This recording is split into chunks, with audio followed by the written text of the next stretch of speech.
عصر جاهلیت چه قسم قرآن توصیف میکنه؟ یتوارا من القوم، این میگه از بین قوم چی میشد؟ تو خدا میره یک جای خدا پنهان میکرد. چرا؟ ایمسکه علی هون، یا خود تو توهین ها، یعنی چون مردم میره توهین میکرد، وی بیچاره یک دختر خانه شده، وی صاحب دختر شده، وی دنبوریده هست، وی ولی دختر داره، چطور است؟ میگه چی است؟ چون جامعه جاهلیت است سرازی. یا میگه که همین دختر خدا با عمو توهین مردم نگاه کنه، یا ایره زیر خاک میکرد. حال بسیاری مردم ها وقتی که مسئله دین میشه استقامت خود قربانی چی میکنه؟ قربانی خواسته های مردم میکنن. چون قوم ماتو میگن، مردم ماتو میگن، شاید مرا اتو نگوین، والا اگر من تطبیق بکنم اینی سنته، اگر من از توحید گپ بزنم مردم مرا وهابی میگن، اگر من بگم من صحیح البخاری میخوانم مردم مرا وهابی میگن، اگر من عمل به قرآن بکنم مردم برای من اتو میگن. این است. پس اکثرا مردم به طرف استقیم خط راست است. وقتی که خط راست چی میشه؟ منحنی میشه. با چی منحنی میشه؟ با اطاعت از گپای مردم. از این خاطر قرآن میگه که فاستقم کما امرت، تو در آنچه که امر شدی استقامت داشته باش، پشت گپ مردم نگرد، که مردم بگه دلشان، تو استقامت خود از دست ندی. پس چیز دیگه چی هسته؟ مثلا استقامت از چی پیدا میشه؟ از نشانه های شرک دوری بکنه. حالا شرک است، بسیاری کسا شرک نمیفهمن. شرک تقریبا چند قسم است. شرک در ذات است، این مردم میفهمن. بسیاری کسا در این شرک خود مبتلا نمیشه. شرک در ذاتی است که مثلا کس بگه که خداوند بچه داره یا دختر داره یا همسر داره یا شریک داره، این نمیکنه مردم. اما شرک دیگه، شرک در ربوبیت است، در خلق کردن خالق. بسیار مردم در این شرک مبتلا است. پیش مخلوق میره میگه بر ما بچه و دختر بده، ولی هیچ شرک حساب نمیکنه. شرک در شفا دادن است. ابراهیم علیه السلام میگه و اذا مرضت فهو یشفین. میگه من صاحب در ملت کی هستی؟ میگه ملت ابراهیم علیه السلام است. لکن ابراهیم علیه السلام میگه الله شفا میده. این چی میگه؟ میگه درخت شفا میده، سنگ شفا میده، چوب شفا میده، فلانی شفا میده. پس از ملت ابراهیم چی شد؟ شرک در ربوبیت است. شرک در الوهیت است. شرک در عبادت است. شرک در عبادت چی است؟ که یک نفر به عوض عبادت الله عبادت کی رو بکنه؟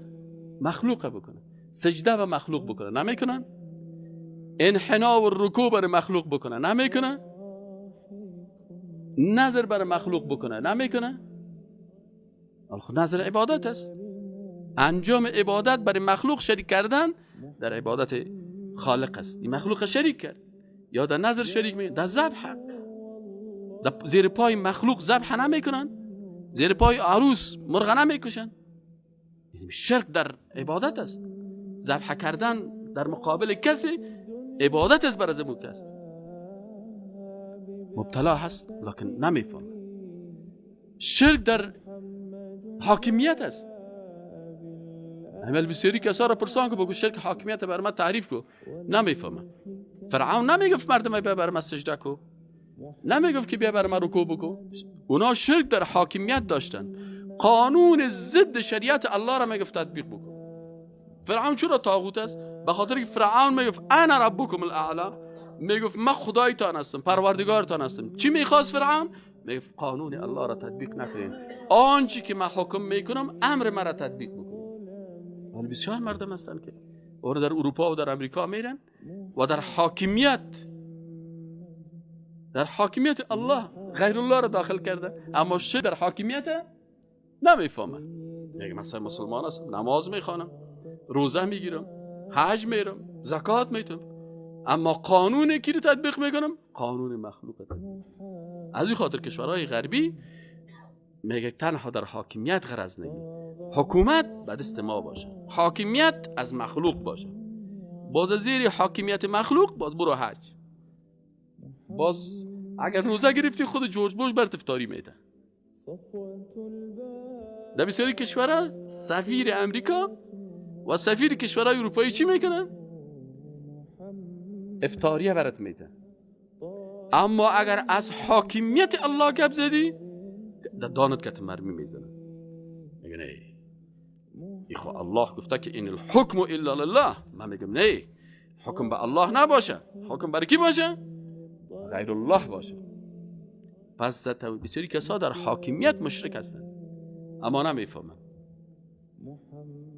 شرک در صفات خود پیشتر براتون گفتم که پیش فالبین میره و فالبین برش میگه که من از غیب برات خبر میدم و ای برش تصدیق میگه. فالبینی چی معنی؟ معنای دوم فالبینی ادعای علم غیب است. هر کسی که فال میبینه ادعای چی میکنه؟ علم غیب میکنه. اما اینمی که فال میبینه هم نمیفهمه و همی که فال میبینم نمیفهمه. چرا؟ به خاطر که اردوش شیطان گفته که در درس عقیده و در درس دین اشتراک